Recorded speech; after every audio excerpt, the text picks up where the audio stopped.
On a freezing winter night in Chicago, self-made millionaire Victoria Hale stood outside a modest suburban home, dressed in worn-out clothes and hiding her identity. The wind cut sharply through her thin coat as snow gathered at her feet, yet she remained still, reminding herself why she had chosen this experiment. After years of building a powerful real estate empire from nothing, Victoria had learned how easily smiles could hide envy and handshakes could conceal betrayal. Success had brought her wealth and recognition, but it had also brought doubt, distance, and a constant fear of being valued only for her status. That evening, she decided to step away from penthouses and boardrooms to confront a question that had been quietly haunting her. Would anyone offer kindness without knowing who she was? Disguised as a homeless woman, she walked through a quiet neighborhood lined with decorated porches and warm yellow lights glowing behind curtains. She knocked on the first door with cautious hope. A man opened it slightly, scanned her appearance, and muttered an apology before shutting it firmly. At the next house, a woman pretended not to hear her. At another, security cameras rotated toward her, but no one came outside. Each rejection felt heavier than the last. Victoria had negotiated billion-dollar deals without hesitation, yet standing there unseen and unwanted felt far more unsettling. She realized how invisible a person could become when stripped of wealth and presentation. The world that once welcomed her now turned cold and guarded. Snow continued to fall as she moved down the street, questioning whether her test was unfair or painfully necessary. Finally, she stopped in front of a house she recognized instantly. It belonged to Daniel Brooks, the one man she had blamed for her most devastating professional loss years ago. A collapsed partnership and a failed acquisition had cost her millions, and in anger, she assumed Daniel had betrayed her trust. They never spoke again after that dispute. Seeing his home now stirred memories of confrontation and unresolved resentment. Her hand trembled slightly before knocking. Moments later, the door opened, and Daniel stood there, older but composed, his expression calm despite the late hour. He studied her face carefully, but showed no suspicion or judgment. He didn't recognize the woman beneath the disguise. Instead, he noticed the cold, the exhaustion, and the vulnerability standing before him. Without hesitation, he stepped aside and said gently, "It's too cold out here. Please come inside." Inside, warmth replaced the biting wind. Daniel handed her a blanket and guided her toward the fireplace. He didn't interrogate her or demand explanations.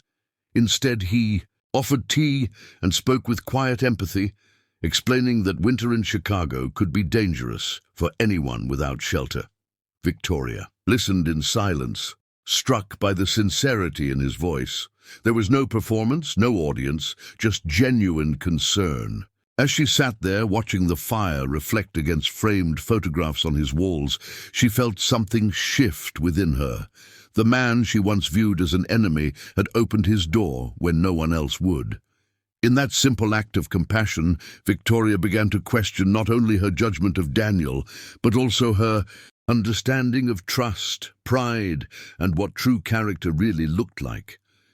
Inside the quiet house, Victoria sat near the fireplace, her hands wrapped around a warm mug, as feeling slowly returned to her fingers. The simple living room contrasted sharply with the luxury she was used to.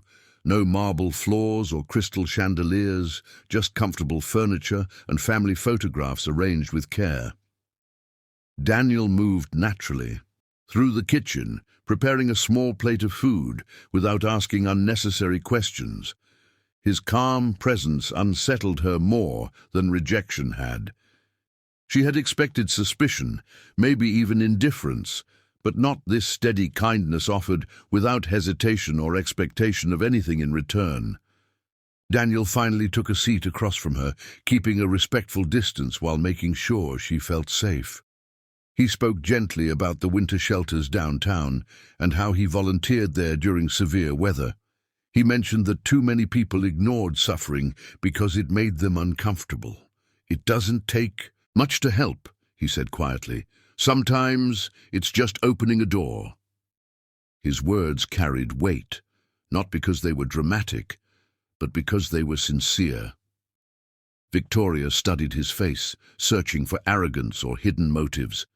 Yet she found none, only calm conviction shaped by experience. Her mind drifted back to the business deal that destroyed their partnership years ago.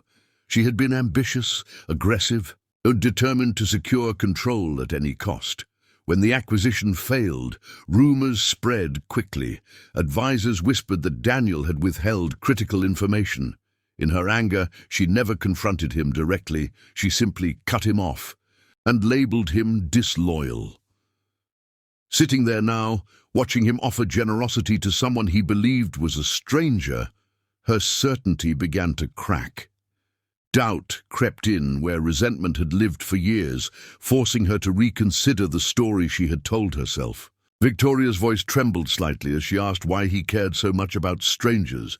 Daniel paused before answering, explaining that after his own financial setback years ago, many people he trusted disappeared overnight.